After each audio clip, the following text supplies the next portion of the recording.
বন্ধুরা সবাই ভালো আছেন তো? আজকে আমি ফিশ কারির রেসিপি নিয়ে আপনাদের সামনে আসছি। এই রেসিপি বানানোর জন্য এখানে আমি 3টে রুই মাছ লবণ হলুদ দিয়ে মেখে নিয়েছি। এবার আমি প্যানে ছোটো এক বাটি সরিষার তেল দিলাম। তেল গরম হয়ে গেছে, এখন আমি মাছগুলো দিয়ে দিচ্ছি।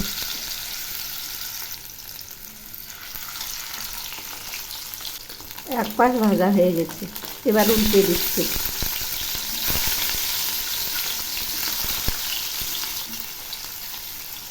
মাছ ভাজা হয়ে গেছে, এবার নামিয়ে নিচ্ছি।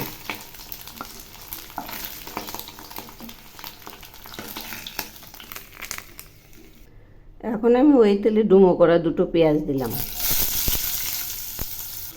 আর দিচ্ছি সামান্য একটু জিরে ফোড়ন। এবার আমি দিচ্ছি টুকরো করা হাফ টমেটো, একটু নেড়ে দিচ্ছি। এগুলি হালকা করে একটু ভেজে নেব।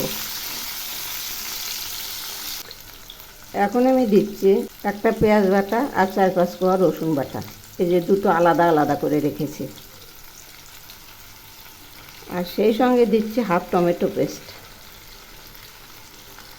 এবার আমি দিচ্ছি 1 চামচ জিরে বাটা আর 1 টুকরো আদা বাটা, আদাটা 1 ইঞ্চি পরিমাণ। দিচ্ছি হাফ চামচের একটু বেশি লঙ্কার গুঁড়ো, আর এর সঙ্গে দিচ্ছি টিস্পুনের 1/4 কাশ্মীরি লঙ্কার গুঁড়ো। এবার আমি এই মশলাগুলো একটু কষিয়ে নেব। মশলা কষানো প্রায় হয়ে আসছে। এখন আমি এর মধ্যে দিচ্ছি সেদ্ধ আলু। এগুলি সেদ্ধ করে ছুলে আধা ভাঙা করে নিয়েছি। দিচ্ছি স্বাদ মতো লবণ, আর দিচ্ছি পরিমাণ মতো হলুদ। এই আলুগুলো এর সঙ্গে খুব ভালো করে কষিয়ে নেব।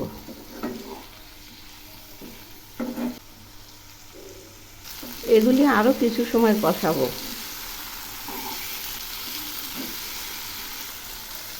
দেখুন মশলাগুলো থেকে তেল ছেড়েছে, এগুলি কষানো প্রায় হয়ে আসছে, আর অল্প হবে। এখন আমি এর মধ্যে দিচ্ছি কয়েকটা চেরা কাঁচা লঙ্কা। এগুলি কষানো প্রায় হয়ে আসছে।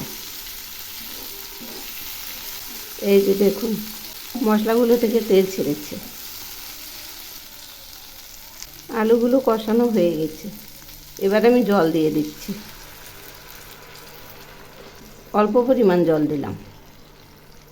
একটু নেড়ে দিচ্ছি। এই রান্নাটা একদম মাখা মাখা হবে।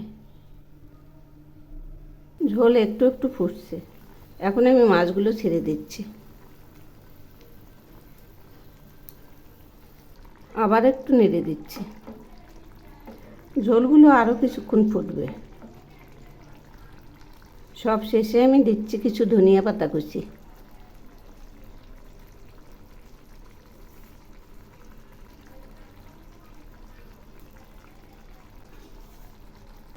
রান্নাটা এখন হয়ে গেছে, এবার নেড়ে চেড়ে নামাবো। রান্নাটা নামিয়েছি। যদি আমার এই রেসিপি আপনাদের ভালো লেগে থাকে তাহলে এভাবে একবার বানিয়ে খেয়ে দেখবেন, অসাধারণ টেস্ট। একবার খেলে ভুলতেই পারবেন না, এত টেস্টি।